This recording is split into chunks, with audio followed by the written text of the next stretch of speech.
नमस्कार दोस्तों, आप सभी का स्वागत है हमारे YouTube channel PR knowledge centre में।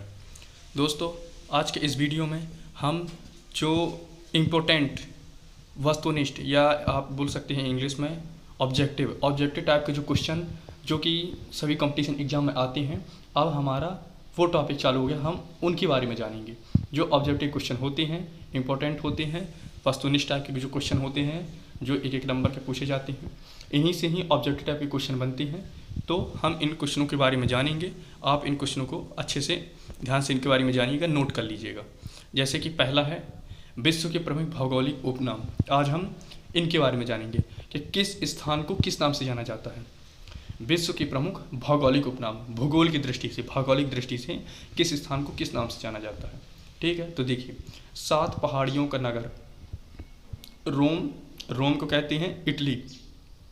रोम कहाँ है? इटली में।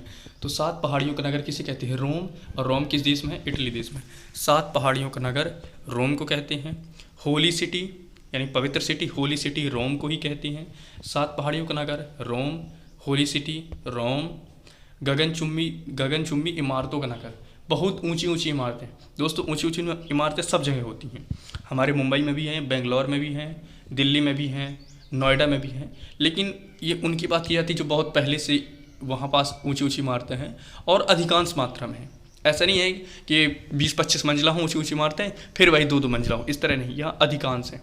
तो गगनचुंबी इमारतों का नगर कौन है, किसे कहा जाता है? न्यूयॉर्क को कहा जाता है। ये सब इंपॉर्टेंट हैं। Pearl of the Orient, pearl of the Orient किसे कहते हैं? तो सिंगापुर को कहते हैं। Pearl of the Orient Singapore को, सिंगापुर से हम भलीभांति परिचित हैं। अगर हम मूवी देखते होंगे तो उसमें सिंगापुर का नाम कहीं ना कहीं जरूर आता होगा। पर्ल ऑफ द ओरिएंट किसको कहते हैं? सिंगापुर को। हवा वाला शहर या गार्डन सिटी, उसी को हवा वाला शहर भी कहते हैं और गार्डन सिटी के भी नाम से जाना जाता है। कौन? शिकागो, जो कि अमेरिका में है, जहाँ स्वामी विवेकानंद जी धर्म सम्मेलन करने गए थे। शिकागो विश्व धर्म सम्मेलन, विश्व के अच्छे प्रख्याता विख्याता लोग वहाँ पर प्रवचन भाषण देने गए थे। तो हवा वाला शहर या फिर उसी को गार्डन सिटी किसे कहते हैं? शिकागो को। चीन का शोक किसे कहते हैं? ह्वांगो नदी को। ह्वांगो नदी चीन की ही एक नदी है, इसे पीली नदी भी कहते हैं। चीन का शोक, पीली नदी, या फिर आप कह सकते हैं कि पीली नदी किसे कह सकते हैं। क्वेश्चन बन सकता है यहाँ से कि पीली नदी किसे कहते हैं, तो किसे कहते हैं? ह्वांगो नदी को। ह्वांगो नदी कहाँ पर है? चीन पर। चीन का शौक कौन है? ह्वांगो नदी। ठीक है, इसे पीली नदी के नाम से भी जाना जाता है। निरंतर बहने वाले झरनों का शहर कौन है? इक्वाडोर। साल भर यहाँ झरने बहते रहते हैं। और स्थानों पर, जैसे हमारे यहाँ भी है, अन्य स्थानों पर झरने बहते हैं। लेकिन जैसे कभी ज़्यादा गर्मी हुई ग्रीष्म काल में, गर्मी के मौसम कभी ज़्यादा गर्मी हुई तो वहाँ का पानी क्या हो जाता है? सूख जाता है। तो कभी कभी वो झरने कभी बंद हो जाते हैं। 1 महीना 10 दिन 2 महीना के लिए ही बंद हों, लेकिन बंद हो जाते हैं। तो लेकिन यहाँ जो 2 देश इक्वाडोर है, वहाँ क्या हो जाता है? निरंतर बहने वाली झरने हैं। निरंतर बहने वाली झरनों का शहर किसे कहा जाता है? इक्वाडोर को। अब देखिए, लैंड ऑफ कंगारू, इससे आप भलीभांति परिचित भी होंगे। ऑस्ट्रेलिया को कहा जाता है। किसे कहा जाता है? ऑस्ट्रेलिया को। लैंड ऑफ कंगारू ऑस्ट्रेलिया को कहा जाता है, क्योंकि अधिकांश मात्रा में कंगारू वहीं पाए जाते हैं। इन्हें और वहाँ के लोगों को कंगारू कहते भी हैं। वो जो ऑस्ट्रेलियाई जो बल्लेबाज, जो क्रिकेटर खेलते हैं, जो बॉलिंग करते हैं, बैटिंग करते हैं, क्रिकेट खेलते हैं, उनको कंगारू ही कहा जाता है। उनको कंगारू नाम से जाना जाता है। तो लैंड ऑफ कंगारू कौन है? ऑस्ट्रेलिया। लैंड ऑफ गोल्डन वूल, वो भी ऑस्ट्रेलिया में है दोस्तों। गोल्डन वूल वहाँ पास जो वूल है या ऊन है, उसे को हिंदी में ऊन कहते हैं। ऊन वहाँ पर बहुत अधिक मात्रा में पाया जाता है, क्योंकि भेड़ की प्रजाति बहुत ज़्यादा है। विश्व की अगर तुलना की जाए तो सबसे ज़्यादा अगर भेड़ की प्रजाति है तो वहीं पर पाई जाती हैं। तो वहाँ भेड़ की प्रजाति बहुत ज़्यादा है, जिससे वहाँ पास ऊन बहुत ज़्यादा है। लेकिन यहाँ पास कौन सा ऊन पाया जाता है? गोल्डन वूल, सुनहरे कलर का वूल पाया जाता है, गोल्डन वूल। तो लैंड ऑफ गोल्डन वूल किसे कहा जाता है? ऑस्ट्रेलिया देश को। Land of thousand lakes Finland को कहा जाता है। हजारों झीलें, जैसे झीलों का शहर किसे कहा जाता है अपने यहाँ पर? तो भोपाल को। झीलों का शहर किसे कहा जाता है अपने मध्य प्रदेश में, अपने भारत देश में किसको कहा जाता है? भोपाल को कहा जाता है। झीलों का शहर, बहुत अधिक झील है। लेकिन लैंड ऑफ थाउजेंड लेक्स, हजारों झीलों का, हजार झील हैं, हजारों झीलों की भूमि किसे कहा जाता है? फिनलैंड को याद रखिएगा। लैंड ऑफ थाउजेंड लेक्स किसे कहा जाता है? फिनलैंड को।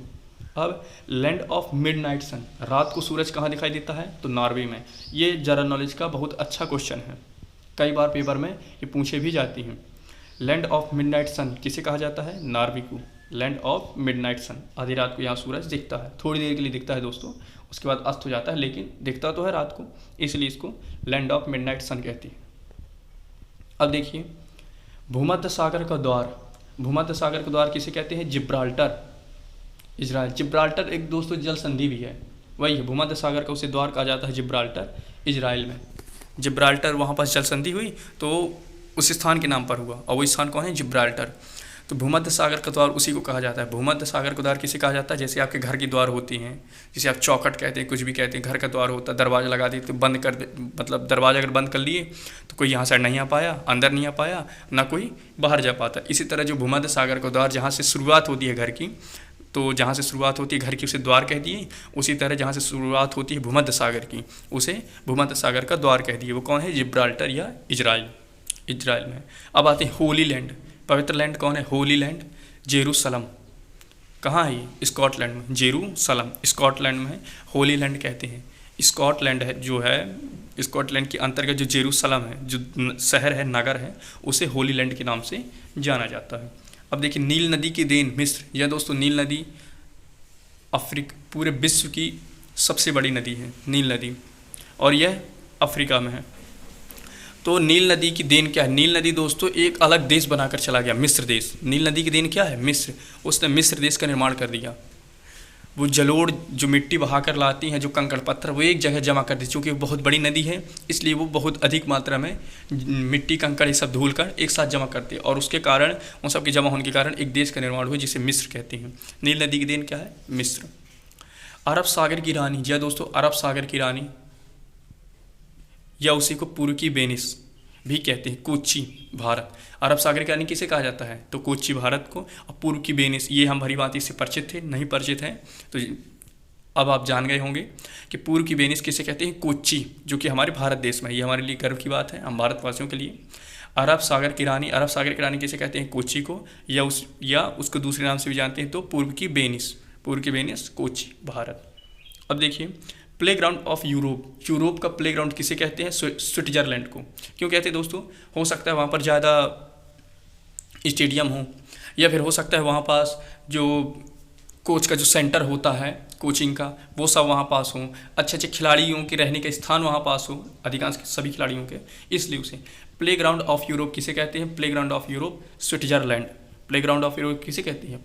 यूरोप का प्लेग्राउंड, विश्व की बात नहीं हो रही, यूरोप का। तो प्लेग्राउंड ऑफ यूरोप, यूरोप का प्लेग्राउंड किसे कहते हैं? तो स्विट्जरलैंड को। अब देखिए सूर्योदय का देश, सूर्य उदय, यहाँ सबसे पहले सूर्य उदय होता है, मतलब दिखाई देता है, इसलिए इसे सूर्योदय का देश कहते हैं। कौन है वो? जापान। जापान को सूर्योदय का देश कहते हैं। जी हाँ दोस्तों, जापान आज टेक्नोलॉजी में हम इससे भली भांति परिचित हैं, सबसे अधिक टेक्नोलॉजी है जापान में। सूर्योदय का देश किसे कहा जाता है? जापान को। लैंड ऑफ वाइट एलिफेंट, जी हाँ दोस्तों, वाइट एलिफेंटों का भूमि देश किसे कहा जाता है? तो थाईलैंड को। Land of white elephant Thailand को कहा जाता है। लैंड ऑफ द 1000 एलिफेंट, अभी तो हमने पढ़े कि land of white elephant, white elephant का भूमि किसे कहा जाता है? थाईलैंड को।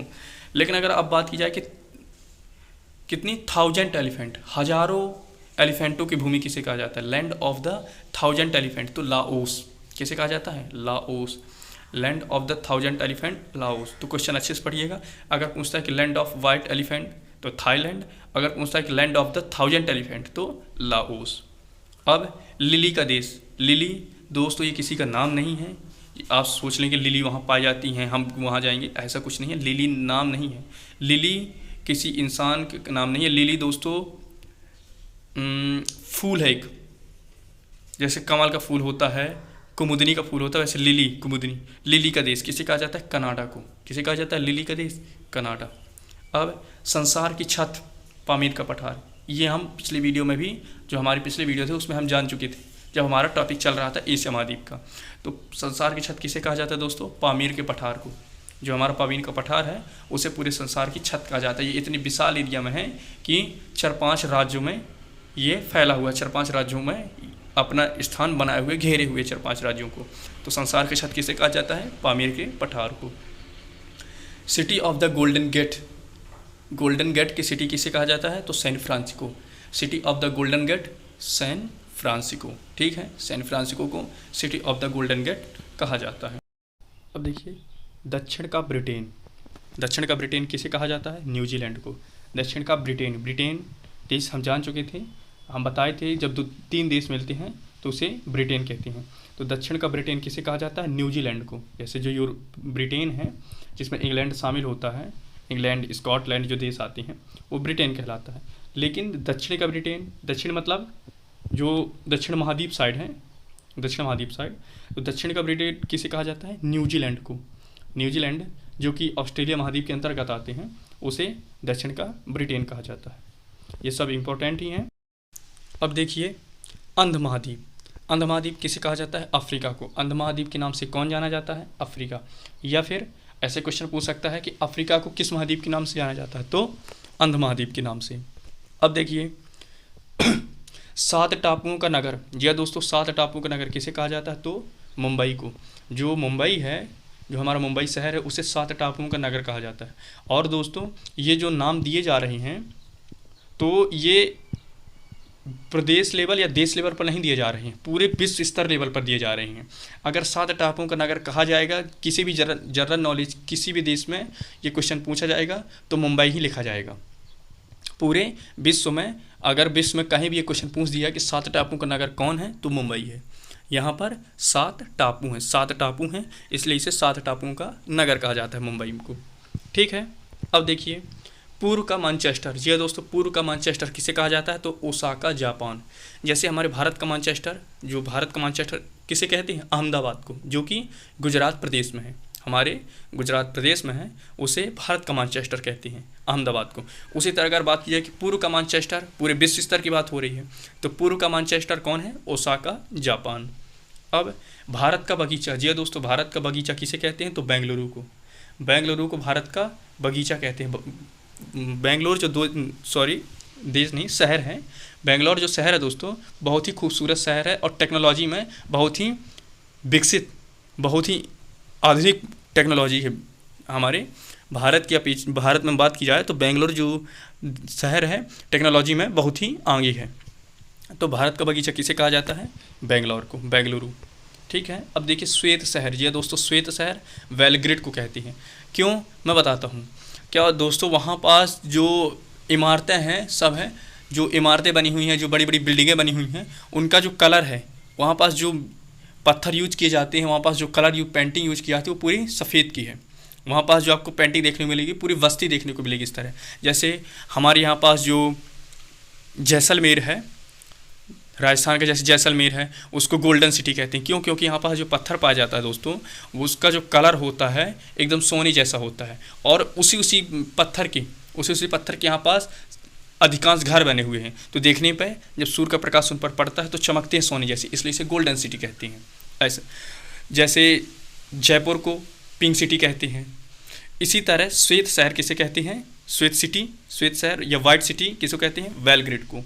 अब देखिए भारत का मसालों का बगीचा, जी दोस्तों, भारत के मसालों का बगीचा केरल को कहते हैं। और यह एक इम्पॉर्टेंट पॉइंट है कि भारत का मसालों का बगीचा किसे कहा जाता है? तो केरल को। केरल को भारत का मसालों का बगीचा कहा जाता है। अब विश्व की जन्नत, जी दोस्तों, विश्व की जन्नत किसे कहते हैं? तो पेरिस, फ्रांस को। पेरिस एक बहुत ही विकसित शहर, यही है दोस्तों सुरा और सुंदरियों का देश, शहर जिसे कहते हैं सुरा और सुंदरियों का, तो वही है पेरिस, फ्रांस। यह एक बहुत ही ज़्यादा विकसित आधुनिक टेक्नोलॉजी और बिल्डिंगों, इतनी सुंदर सुंदर बिल्डिंगें, इतनी प्यारी बिल्डिंगें हैं, बहुत ही विकसित शहर है पेरिस। तो विश्व की जन्नत, इसलिए उसे विश्व की जन्नत कहा जाता है। किसे?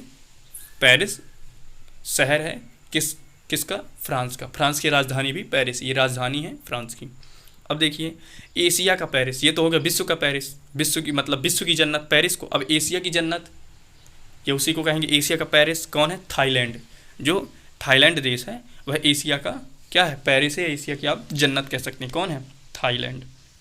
अब पवन चक्कियों की भूमि, ये दोस्तों, पवन चक्की बिजली उत्पादित करने में मदद करती है। बिजली उत्पादित टरबाइन से होती है, जो कि पानी में घूमती है, उससे बिजली उत्पादित होती है। एक पवन चक्कियों से होती है। तो यही पवन चक्कियों की भूमि किसे कहा जाता है? नीदरलैंड को। क्यों? क्योंकि वहाँ हवा बहुत अधिक मात्रा में चलती है, इसलिए वहाँ पर पवन चक्कियाँ बहुत बड़े क्षेत्र में, बहुत अधिकांश क्षेत्र में पवन चक्कियाँ लगाई गई हैं, इसलिए इसे पवन चक्कियों की भूमि कहा जाता है। किसे? नीदरलैंड को। अब देखिए, हिंद महासागर का मोती, जी दोस्तों, हिंद महासागर का मोती या उसी को पूर्व का मोती कहते हैं। कौन है? श्रीलंका, जो कि हमारे दक्षिण में पड़ता है। हिंद महासागर का मोती कौन है? श्रीलंका, या उसी को पूर्व का मोती के नाम से भी जाना जाता है। पूर्व का मोती कौन है? श्रीलंका।